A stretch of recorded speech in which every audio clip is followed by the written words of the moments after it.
Hi everyone, it's time for another figure review, and in this video I'm going to review the Marvel Legends version of Psylocke, otherwise known as Betsy Braddock, and Rachel Summers, otherwise known as the Second Phoenix.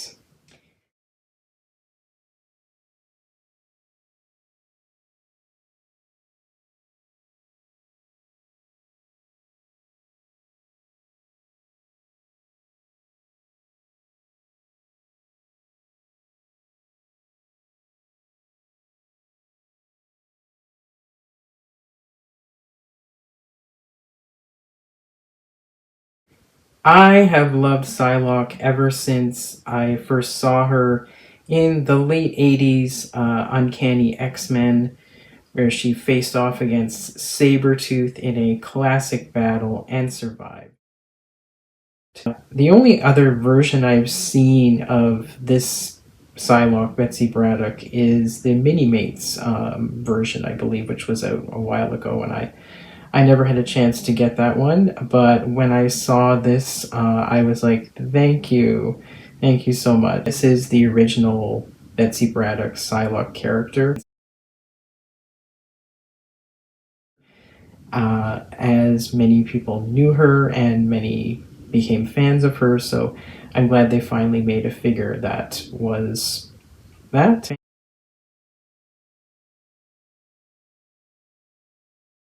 Now, I would have liked to have had alternate heads to go with this, but since this is probably the only one we're going to get for a while, I knew I had to have it.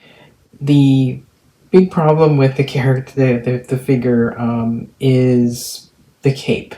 It's very top heavy.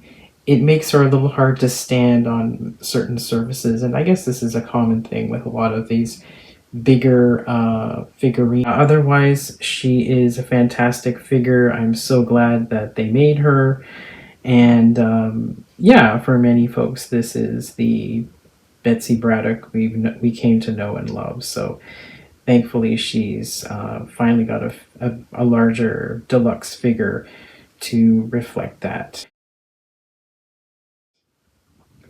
Perhaps at some point we will get the revanche version of the character, which is related to the whole Betsy Braddock Quanon body swap storyline. So maybe that'll come along. But for now, this is what we have, and I mean, I think she's fantastic. So yeah, I highly recommend her. She looks great, and yeah, it's nice to have the classic Psylocke embodied in a beautiful figurine.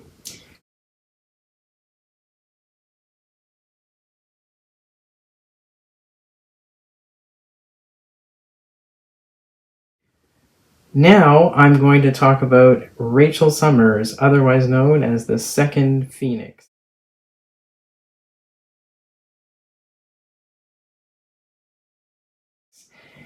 Ever since I started reading X-Men, I was reading back issues from the mid-1980s when Rachel Summers was fully introduced. She made her first appearance in issue number 141 as part of the Days of Future Past storyline, which is fantastic. I loved it. She is the daughter of Jean Grey and Scott Summers from a future timeline, a horrible future timeline, where mutants become enslaved or brainwashed and forced to hunt down, in some cases, other mutants. And that's exactly what Rachel was done to Rachel Summers.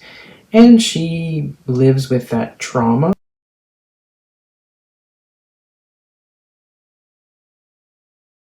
And they explore that in the stories from that time that Chris Claremont wrote, which are really fantastic. And Rachel was just such a fascinating character. I loved her instantly. Some people found her to be too troubled or too emotional, but I really think she's one of the most compelling characters in the X-Men, in that she has lived through a horrific future and really has felt the impact of anti-mutant hatred in a way that the other characters can't quite claim to have experienced in that manner, let's say.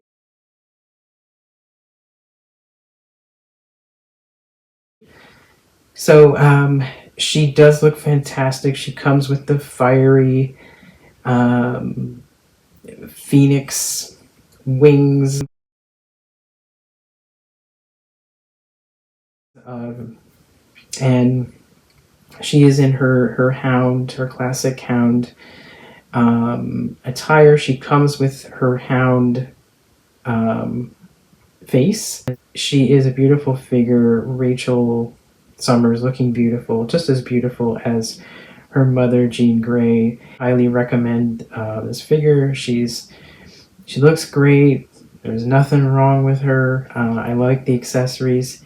Yeah, I mean, I could have we could have had an extra head of her in her fully powered Phoenix look,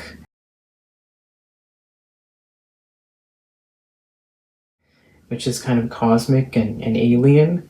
But yeah, so I highly recommend the figure if you're a fan of Rachel Summers, as I am. She is the one we've been waiting for. Thanks for watching, and bye for now.